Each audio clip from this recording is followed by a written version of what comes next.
नमस्कार दोस्तों, कैसे हैं आप सब। तो स्टार्ट करते हैं आज की वीडियो। देखते हैं 5 जून के करंट अफेयर्स। तो फर्स्ट आर्टिकल बोल रहा है इसमें, union minister Narendra Singh Tomar inaugurates Indus B best mega food park at Raipur Chhattisgarh. Raipur Chhattisgarh में Indus best mega food park inaugurate किया है मिनिस्टर ने, ठीक है ना। जो हमारे इस समय जो एग्रीकल्चर मिनिस्टर हैं वो कौन है, वो नरेंद्र सिंह तोमर हैं। Food processing industries minister Narendra Singh Tomar virtually inaugurate the Indus best food park at Tilda block of Raipur district in Chhattisgarh, ठीक है। He said that the park will prove to be a big boost to the growth of the food processing sector in the state. He said it will also provide direct and indirect employment to about 5,000 persons and benefit about 25,000 farmers। ये सब बातें हैं कि जो फ़ायदा है, आपको main चीज़ इसमें ध्यान रखनी है क्या, कि Indus best mega food park जो है छत्तीसगढ़ के रायपुर में लॉन्च किया गया है, बनाया जाएगा, ठीक है। इनाग्रेट कर दिया है इसको, और कहाँ पर, टिल्डा ब्लॉक के अंदर। अब आती है बात इसमें मेनली जानने की कि what is food processing industries, ठीक है ना। तो ये क्या होता है, जैसे आपने देखा होगा कि टोमेटो केचप मिलता है, तो आखिर उसका जो रॉ मटेरियल वो क्या है, वो टमाटर हैं, टमाटो हैं। लेकिन टोमेटो का यूज़ करके हम जो है एक थर्ड प्रोडक्ट बना रहे हैं, ठीक है, जिसको बोलते हैं टोमेटो केचप। सिमिलरली जैम्स होती हैं, जैम्स में भी क्या होता है, डिफरेंट टाइप के फ्रूट्स यूज़ करते हैं। तो फ्रूट्स हो गया हमारा रॉ मटेरियल, और उनका यूज़ करके जो है क्या बनाते हैं, एक हम नया प्रोडक्ट लेके आते हैं जो मार्केट में बिकता है और अच्छे दाम पर बिकता है। तो ये जो इंडस्ट्रीज़ होती हैं जो एग्रीकल्चर प्रोडक्ट्स यूज़ करके और दूसरी चीज़ें बनाती हैं जो मार्केट में with the help of preservatives market में अच्छे दाम पर बिकता है, वो इंडस्ट्रीज़ को बोलते हैं हम फूड प्रोसेसिंग इंडस्ट्रीज़। फार्मर्स के इनकम को बूस्ट करने के लिए ये इंडस्ट्रीज़ बहुत हेल्पफुल हो सकती हैं, क्योंकि अगर हम जो रॉ मटेरियल सिंपल मार्केट में जाके बेचेंगे तो उसका दाम कम मिलेंगे हमें। लेकिन अगर उसी का प्रोसेस्ड फूड बना के बेच देंगे हम, तो दाम अच्छे मिलेंगे। अब दाम अच्छे मिलेंगे तो मतलब जो इंडस्ट्रीज़ हैं उन पर ये लाइबिलिटी बनती है कि वो फार्मर्स को भी दाम अच्छे दे जब वो परचेज़ करे सामान, ठीक है दोस्तों। तो इसलिए कहा गया है कि जो है अगर फूड पार्क बनेगा तो इससे जो है एम्प्लॉयमेंट जनरेट होगी अराउंड 5,000 पर्सनस को, ठीक है, और 25,000 फार्मर्स को भी इससे फ़ायदा मिलेगा। ये पार्क जो है वो 63 एकड़ की ज़मीन में बनने वाला है, और कितनी लागत आएगी इसको बनाने में, 145 करोड़, ठीक है। चलिए देखते हैं अगला article.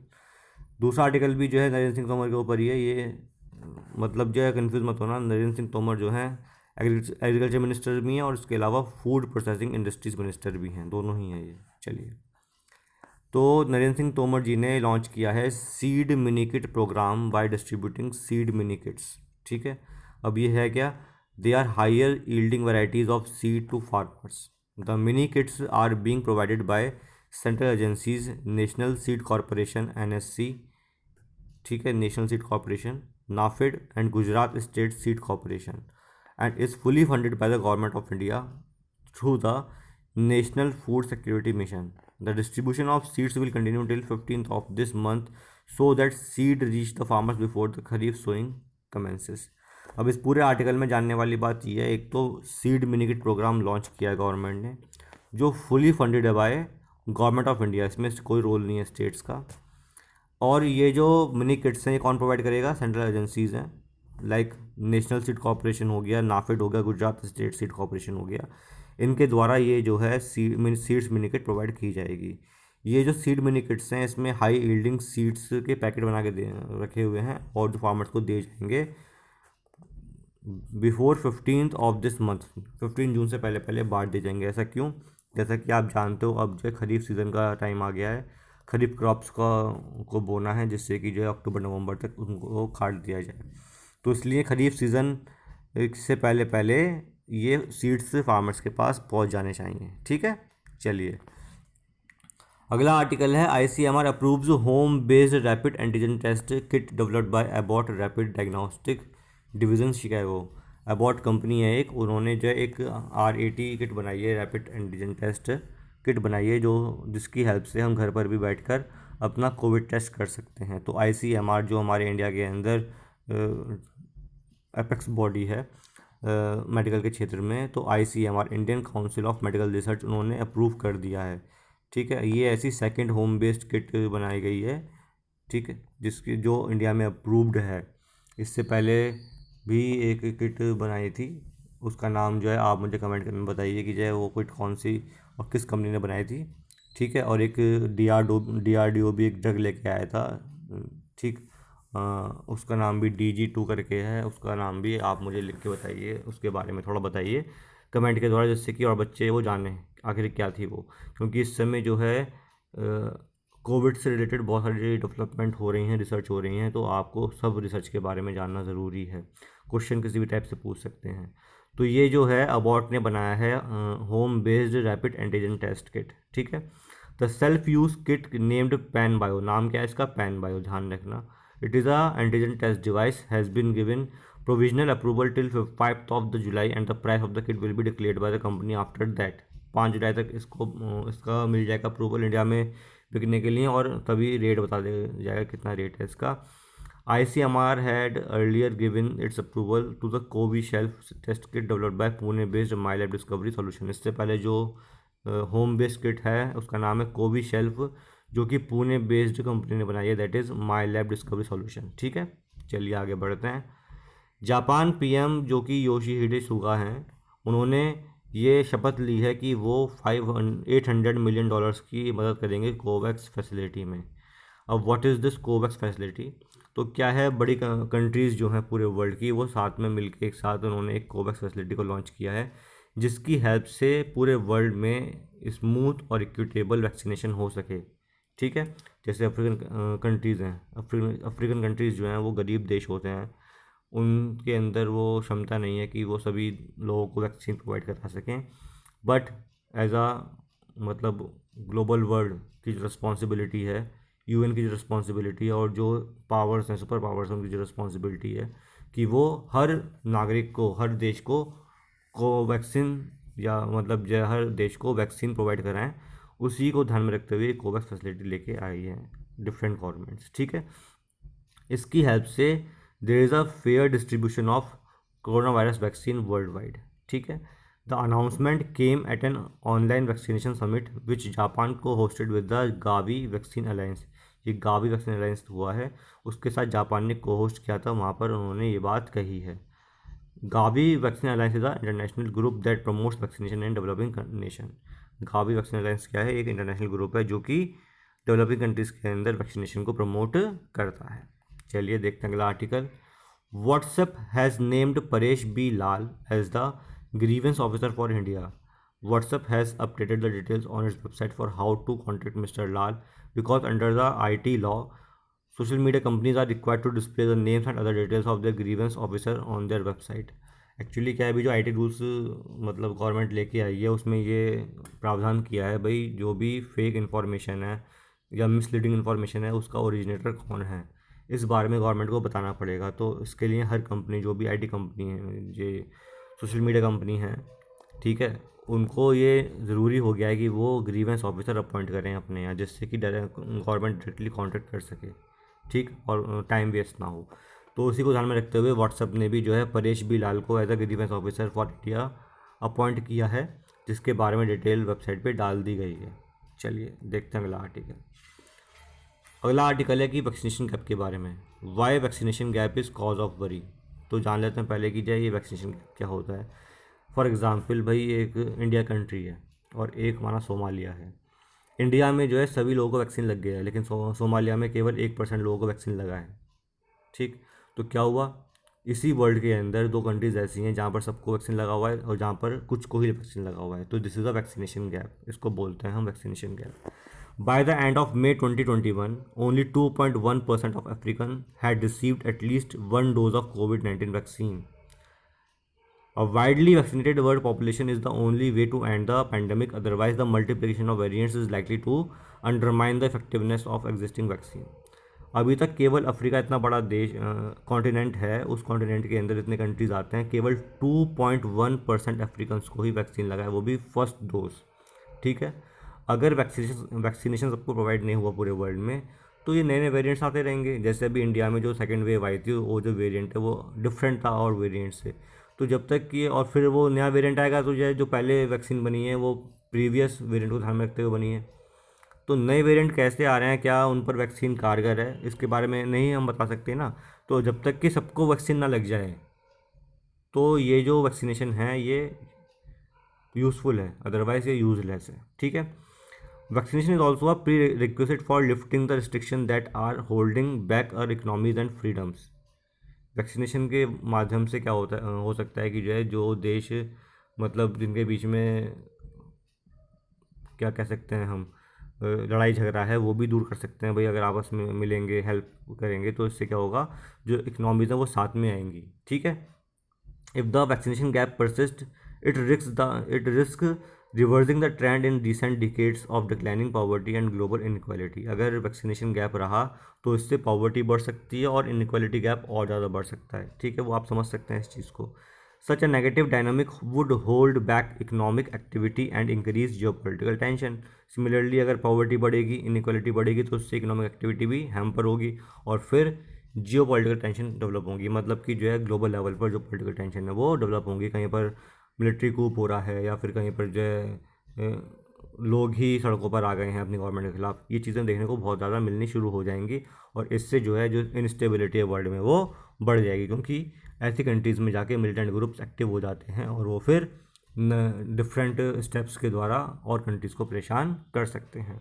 The cost of inaction would for sure be much higher for advanced economies than what we collectively would have to spend to help vaccinate the whole world. मतलब कि जो है ये मेन रिस्पॉन्सिबिलिटी जो है गैप को कम करने की, ये जो एडवांस्ड वर्ल्ड है उनके हाथ में, वो उनके पास रिसोर्सेज भी हैं और उनके पास कैपेबिलिटी भी है कि जो है वो वैक्सीन को प्रोवाइड कराएं गरीब कंट्रीज़ को। तो अगर वो ऐसा नहीं करती हैं तो जो है ये उनकी मिस्टेक है।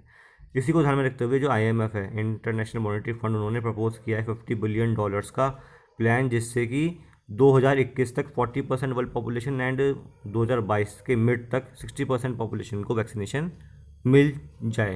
ये IMF ने प्रपोज किया है। चलिए नेक्स्ट देखते हैं, what are the Kedarnath Singh guidelines. थोड़ा बड़ा हो गया आर्टिकल ये, इसमें क्यों इंपॉर्टेंट है ये, जैसे कि पिछले कुछ साल से सेडिशन लॉ का मिसयूज़ किया जा रहा है। कोई भी अगर बंदा गवर्नमेंट के खिलाफ बोलता है, क्रिटिसाइज़ करता है, तो उस पर सेडिशन का एक्ट लगा दिया जाता है।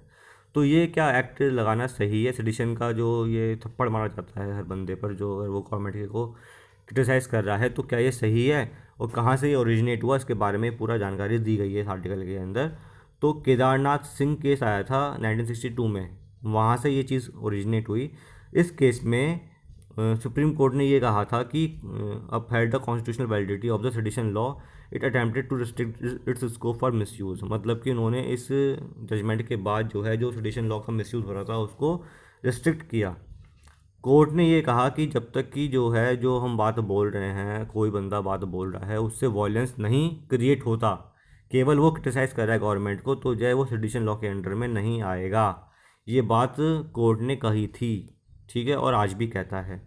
अभी जो चार्जेस लगाए गए हैं, ठीक है, तो उसको चार्जेस को सुप्रीम कोर्ट ने हटा दिया है, क्योंकि ये सेडिशन लॉ के खिलाफ नहीं है, सेडिशन लॉ के खिलाफ हैं। ठीक है ना, इसलिए जो है सुप्रीम कोर्ट ने इसको हटा दिया है। तो 7 प्रिंसिपल्स थे केदारनाथ सिंह के रूलिंग में, वो हम जान लेते हैं। हो सकता है कि आपके मेंस में काम आ जाए या कहीं पर आपके नॉलेज इंक्रीज़ करने के लिए काम आ जाए। तो जो 7 प्रिंसिपल्स हैं वो देख लेते हैं कौन कौन से हैं। The expression the government established by law has to be distinguished from the person for the time being engaged in carrying on the administration. Government established by law is the visible symbol of the state. The very existence of the state will be in jeopardy if the government established law is subverted। Government जो establish की जाती है by law, वो एक representative है लोगों का। अगर वो ठीक से काम नहीं करेगी तो ये लोगों की रिस्पॉन्सिबिलिटी बनती है और उनका राइट भी है कि वो उसको क्रिटिसाइज़ करें, उसको बताएं कि हाँ आप काम ठीक से नहीं कर रहे हो। The effect of subverting the government by bringing that government into contempt of or hatred or creating disaffection against it would be within the penal statute, because the feeling of disloyalty to the government established by law or enmity to it imports the idea of tendency to public disorder by the use of actual violence or incitement to violence। अब क्या, अगर government जैसे अगर हम government की बात नहीं मानते हैं और हम उसकी पॉलिसीज़ को क्रिटिसाइज़ करते रहते हैं, तो इससे वॉयलेंस भी क्रिएट हो सकता है। वॉयलेंस क्रिएट हो सकता है तो उसका मतलब है कि जो पब्लिक डिसऑर्डर है वो डिसरप्ट हो सकता है। Comments, however, strongly worded, expressing disapprobation of action of the government without exciting those feelings which generate the inclination to cause public disorder by act violence would not be penal. लेकिन ऐसे comment या ऐसे strong word जिसकी help से जिसके बाद violence create होने के चांसेस नहीं बनते हैं, केवल वो लोगों को जागरूक करने के लिए हैं कि हाँ भाई, गवर्नमेंट के जो नीति हैं, जो पॉलिसीज़ हैं, जो एक्शंस हैं वो गलत हैं, तो ये पीनल नहीं है, इस पर पनिशमेंट नहीं मिल सकती। ठीक है दोस्तों, तो ये कुछ बातें आप इनको पढ़ लेना, ऐसा कोई बड़ी टफ चीज़ नहीं है, लेकिन जो मेन क्रक्स है वो मैंने बता दिया आपको कि जय केदारनाथ सिंह केस क्यों आया था और क्यों इसके बारे में चर्चा आज हो रही है। चलिए आगे बढ़ते हैं। Maharashtra government has approved a plan to set up a task force to prepare an action plan against a recent change in the law that has brought cooperative banks under the RBI. Maharashtra government ने मतलब एक task force setup की है कि आखिर cooperative banks को किस तरीके से आरबीआई के अंडर में लाया जाए, उनके सुपरविजन में लाया जाए। कोऑपरेटिव बैंक्स जो हैं वो आरबीआई के अंडर में काम नहीं करते थे, ठीक है, वो स्टेट के अंडर काम करते थे, लेकिन अब जो चाह रहे हैं जैसे कि जो मिस हैंडलिंग हो रही है, मिस मैनेजमेंट हो रहा है कोऑपरेटिव बैंक्स के अंदर, तो उसको ध्यान में रखते हुए गवर्नमेंट चाह रही है कि वो आरबीआई के अंडर में ही आएँ। तो अब जान लेते हैं कि what are the cooperative banks. Cooperative banks are financial entities established on a cooperative basis and belonging to their members. क्या होता है कोऑपरेटिव बैंक्स में कि कोई अच्छी बड़ी फैमिली है या फिर एक विलेज है या एक टाउन है, उसमें इन्फ्लुएंशियल पीपल हैं, वो आपस में मिल के आए, उन्होंने एक बैंक बना दिया जिससे कि जो उस टाउन के या उस गांव के लोग हैं उनको हेल्प हो सके, जब भी उनको नीड हो पैसे की वो बैंक में आए, उनको पैसे दे दिए जाएँ। ठीक है ना, तो इसलिए इस टाइप से ये बैंक का निर्माण हुआ था। This means that customer of a cooperative bank are also its owners. ठीक है, these banks provide a wide range of regular banking and financial services. However, there are some points where they differ from other bank. They came into being, मतलब simple जैसे bank होता है वैसे ही, लेकिन कुछ points भी हैं जिस वजह से वो डिफरेंट है अदर बैंक से। They came into being with the aim to promote saving and investment habits among people, especially in rural parts of India. ये तो बैंक का काम ही होता है जिससे कि सेविंग और इन्वेस्टमेंट को प्रमोट किया जा सके। अब देख लेते हैं structure of the cooperative banks in India. Broadly cooperative banks in India are divided into 2 categories. 2 भाग में बटा होता है, एक अर्बन और एक रूरल। जो रूरल कोऑपरेटिव बैंक्स होते हैं could either be a short term और लॉन्ग टर्म इन नेचर। ठीक है, जो वो लोन प्रोवाइड करते हैं वो शॉर्ट टर्म या लॉन्ग टर्म के लिए देते हैं। इसके अलावा further short term cooperative credit institution are further subdivided into state cooperative banks, district central cooperative banks and primary agriculture credit society. मतलब जो शॉर्ट टर्म कोऑपरेटिव बैंक्स होते हैं वो भी आगे 3 पार्ट में डिवाइड होते हैं। किस में? State cooperative banks, district central cooperative banks और प्राइमरी एग्रीकल्चर क्रेडिट सोसाइटीज़, इसमें वो आगे डिवाइड होते हैं।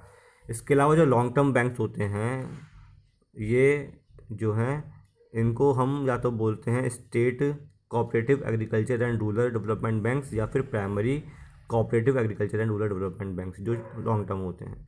ऑन द अदर हैंड जो अर्बन कोऑपरेटिव बैंक्स होते हैं वो आइदर शेड्यूल्ड होते हैं या फिर नॉन शेड्यूल्ड होते हैं। शेड्यूल्ड मतलब कि जो है वही जैसे नॉर्मल दूसरे बैंक काम करते हैं, एसबीआई वगैरह, Canara bank, they are scheduled commercial banks, इस तरह से काम करते हैं, या फिर नॉन शेड्यूल्ड भी हो सकते हैं। तो ये मतलब मोटा मोटी जो बैंक हैं, शेड्यूल्ड कोऑपरेटिव बैंक्स हैं, उनका स्ट्रक्चर है। इसको आप जो है फ्लो चार्ट के अकॉर्डिंग पढ़ सकते हो घर पर। ठीक है, और बहुत ज़्यादा नहीं आएगा इसमें, बस रिवीजन के लिए बता दिया गया है आपको। चलिए आगे बढ़ते हैं।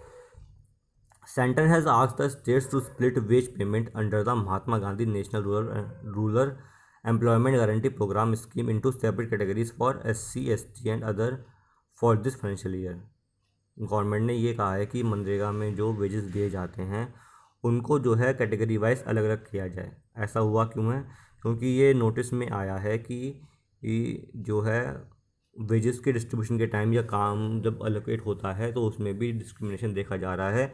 जो पर्पस था, जिस पर्पस से मनरेगा आया था, वो पर्पस पूरा सॉल्व नहीं हो रहा। SC ST कम्युनिटी जो है उनका जो है अपलिफ्टमेंट नहीं हो पा रहा है इस स्कीम के द्वारा। तो इस चीज़ को ध्यान में रखते हुए ये डिसीज़न लिया गया है। अब जान लेते हैं मनरेगा क्या होता है। मनरेगा stands for Mahatma Gandhi national rural employment guarantee act of 2005। Right to work जो है हमारे कॉन्स्टिट्यूशन में दिया हुआ, उसको ये चरितार्थ करता है, उस पे बेस्ड ये एक्ट बनाया गया था। ये सबसे पहले प्रपोज किया था बाय नरसिम्हा राव ने। जो ऑब्जेक्टिव है मनरेगा के वो क्या हैं? To enhance the livelihood security of the rural poor by generating wage employment, ठीक है, जिससे कि जो रूरल पुअर हैं उनके बीच में पॉवर्टी ख़त्म हो by generating the ways employment, मतलब कि उनको काम मिलता है, उसको उसके लिए उनको वेजेस भी मिलते हैं। To create a rural asset base that would enhance productive way of employment augment and sustain rural household income. ये एक ऐसा एसेट बेस है जिसकी वजह से जो पुअर रूरल बेस है उनको काम मिलता है और एक सस्टेनेबल इनकम उनके पास आती रहती है। मनरेगा यूनिक क्यों है? ये केवल ऐसा नहीं कि 100 डेज़ का एम्प्लॉयमेंट ही प्रोवाइड कराता है, इसके अलावा ये it is insuring an enforceable commitment on the implementing machinery that is state government to provide a job और वर्क टू द लेबरर्स, ठीक है। ये मतलब ये रिस्पॉन्सिबिलिटी है स्टेट गवर्नमेंट की मनरेगा एक्ट के अंदर, वो 100 डेज़ का एम्प्लॉयमेंट जब प्रोवाइड कराएं। अगर जो है ऐसा नहीं होता है तो 15 डेज़ के अंदर अगर किसी ने जॉब मांगी और उसको 15 डेज़ के अंदर जॉब नहीं मिली है तो हमें उस जॉब सीकर को अनएम्प्लॉयमेंट अलाउंस देना पड़ेगा। ये इसमें प्रोविज़न दिया गया है, ठीक है दोस्तों। चलिए आगे देखते हैं। Amid an acute vaccine crisis in the country, India is expected to grant indemnity to foreign vaccine makers, including Pfizer and Moderna, which would make it easier for their COVID vaccine to come into India। जैसा कि आप जानते हो इस समय vaccine की बहुत कमी है इंडिया के अंदर, ठीक है, जिससे कि जो है हर गवर्नमेंट के बीच में टेंशन्स भी क्रिएट हो गई हैं सेंटर और स्टेट के बीच में। तो ये वैक्सीन जो कमी है इसको दूर करने के लिए गवर्नमेंट चाह रही है जो फॉरेन कंपनीज़ हैं जैसे फाइज़र और मॉडर्ना, उनको परमिट दिया जाए कि वो इंडिया में आके वैक्सीन बनाएं। तो पहली कंपनी जो है सीरम इंस्टीट्यूट को ये अलाउ किया गया है कि वो with the help of this foreign companies ये वैक्सीन प्रोड्यूस करें हमारे देश के अंदर। लेकिन इसके पीछे एक प्रॉब्लम होती है, that is indemnity clause. Indemnity clause होता है एक, तो उसके बारे में चर्चा करनी ज़रूरी है यहाँ पर। तो what is indemnity clause? In simple terms indemnity means security against a loss और अदर फाइनेंशियल स्ट्रेस। एक्चुअली क्या है, जब माना किसी विदेशी कंपनी ने वैक्सीन को डेवलप किया तो सारे राइट्स उसके पास हैं बनाने का भी और बेचने का भी, ठीक है। लेकिन अब हम कह रहे हैं कि भाई हमने ये रिक्वेस्ट करी फाइज़र से या मॉडर्ना से, भाई आप हमें अलाउ करिए कि हमारे देश में भी आपकी वैक्सीन बने। तो उससे हो सकता है कि फाइज़र मॉडर्ना को जो है फाइनेंशियल लॉस हो, तो उस लॉस की भरपाई कौन करेगा? तो ये चीज़ें लिखी होती हैं इंडेमनिटी क्लॉज के अंदर, ठीक। तो गवर्नमेंट ने ये कहा है कि इंडेमनिटी क्लॉज के अंदर जो बातें लिखी गई हैं, जो भी फाइनेंशियल लॉसेस है वो गवर्नमेंट बियर करेगी, कंपनी को बियर नहीं करना इस लॉस को, ठीक है। तो in legal terms it means a contractual obligation of one party to compensate another party due to the acts of the former, ठीक है। मतलब वही है कि एक पार्टी दूसरी पार्टी का कुछ सामान यूज़ कर रही है, तो अगर कोई फाइनेंशियल लॉस होता है तो उसको भरने के लिए एक एग्रीमेंट किया जाता है कि जो भी लॉस होगा वो रिस्पेक्टिव पार्टी जिम्मेदार है देने के लिए, ठीक है। एक और टर्म आती है इसमें ब्रिजिंग ट्रायल्स, वो भी जान लेते हैं क्या होता है। Bridging trials are localized clinical trials which generate data related to the impact of foreign medicine vaccine on the indigenous population before they are rolled out for the public. अब जैसे कि हम कह रहे हैं कि भाई फाइज़र मॉडर्ना की वैक्सीन का डेवलपमेंट हो सकता है इंडिया के अंदर, लेकिन क्या ये वैक्सीन हमारी पॉपुलेशन के लिए कारगर हैं, क्या उनके लिए भी फ़ायदेमंद है? तो इसके लिए पहले ट्रायल ज़रूरी है। तो ये जो ट्रायल होता है कि जो फॉरेन वैक्सीन है उसको लाने से पहले कि ये चेक करना कि क्या वो वैक्सीन जो देश में लोग रह रहे हैं उनके लिए ठीक है, तो उसको बोलते हैं ब्रिजिंग ट्रायल्स, ठीक है दोस्तों। चलिए देखते हैं अगला आर्टिकल। अब आता है सीवीसी के बारे में। सेंट्रल विजिलेंस कमीशन ने अभी कुछ प्रोसीजर लाए हैं, वो किसके लिए? फॉर रिटायर्ड ऑफिशियल्स के लिए। अगर कोई कंपनी या कोई गवर्नमेंट ऑर्गेनाइजेशन चाहता है कि वो रिटायर्ड जो ग्रुप ए के ऑफिसर्स हैं उनको अपॉइंट करना है ऑन कॉन्ट्रेक्चुअल या कंसल्टेंसी बेसिस, तो उसके लिए कुछ रूल्स लेके आए हैं सीवीसी। रूल्स क्या हैं कि जब भी कोई ऐसे पर्सन को अपॉइंट करना है तो उससे पहले सीवीसी को बताना पड़ेगा, और जहाँ पर उस ऑफिशियल ने काम किया है पिछले 10 साल में उन सभी जगहों से एनओसी लेना पड़ेगा और विजिलेंस क्लियरेंस भी लेना पड़ेगा। अगर वो किसी भी विजिलेंस मैटर में फंसा हुआ है तो रिस्पॉन्सिबिलिटी होगी अपॉइंटमेंट करने वाली कंपनी की कि हाँ भाई अगर कुछ आगे दिक्कत होती है तो जो है जो रिस्पॉन्सिबिलिटी है वो कंपनी की है, ठीक है दोस्तों। तो जान लेते हैं सीवीसी के बारे में। सीवीसी क्या है? CVC मतलब सेंट्रल विजिलेंस कमीशन, वो गवर्नमेंट ने सेटअप किया था फरवरी 1964 में on the recommendation of Santhanam committee, ठीक है, for prevention of corruption. In 2003 parliament enacted CVC act conferring statutory status to the CVC। इस समय जो है जो CVC है that is the statutory body, मतलब कि बाय एक्ट ऑफ पार्लियामेंट ये एस्टेब्लिश हुई है। CVC is not controlled by any ministry or department. It is an independent body who is responsible for the parliament, to the parliament, ठीक है। ये किसी के अंडर में नहीं आती, किसी मिनिस्ट्री के अंडर में नहीं आती, ये ध्यान देने वाली बात है। ये इंडिपेंडेंट बॉडी है जो कि डायरेक्टली रिस्पॉन्सिबल है पार्लियामेंट पर। ये रिपोर्ट सबमिट करती है अपने किसको, प्रेसिडेंट को सबमिट करती है। In exercise superintendence over the functioning of the Delhi special police establishment, जिसको CBI बोलते हैं, in so far it relates to the investigation of offences under prevention of corruption act 1988। मतलब कि ये जो इन्वेस्टिगेशन करती है ऑफेंसेस के, वो under prevention of corruption act के अंडर में करती है, ठीक है दोस्तों। चलिए देखते हैं अगला आर्टिकल, जान लेते हैं वीनस के बारे में। वीनस को लेकर काफ़ी चर्चा चल रही है अभी। दा विंसी प्लस और वेरिटास मिशन लॉन्च किया नासा ने। सिमिलरली और कौन से मिशन लॉन्च हुए हैं, वीनस क्या है वो जान लेते हैं थोड़ा। वीनस जो है एक सेकंड प्लैनेट है from the sun and the hottest planet in the solar system within a surface temperature of 500 degree centigrade, high enough to melt lead. मतलब कि हॉटेस्ट प्लैनेट है ये पूरे सोलर सिस्टम का, ठीक। Planet thick atmosphere has cranked the surface pressure up to 90 bars. मतलब कि atmosphere भी बहुत थिक है, 90 बार्स तक का एटमॉस्फेरिक प्रेशर है वहाँ पर, ठीक। A single Venusian rotation takes around 243 Earth days.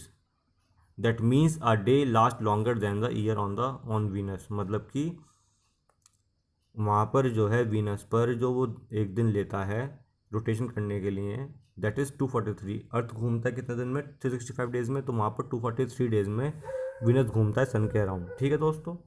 Venus का जो कोर डायमीटर है वो कितना है, 7000 किलोमीटर का है, जो कि अर्थ के बराबर है लगभग। Venus is one of just two planets that rotate from east to west. Only Venus and Uranus have its backward rotation.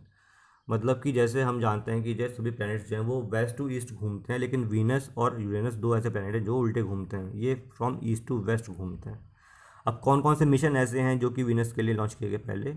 Magellan, जो कि नासा ने लॉन्च किया था 1994 में।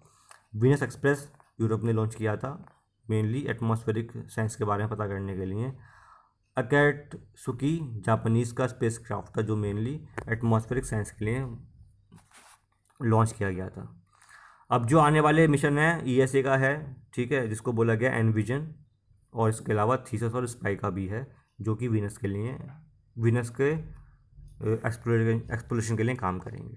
चलिए नेक्स्ट आर्टिकल देखते हैं। Singapore registered MV Express Pearl carrying chemicals and plastic has been in use since a fire incident on May 20 and subsequent explosion aboard, following which tons of plastic pellet deposit were found deposited along Sri Lanka beaches. हुआ क्या है, ये जो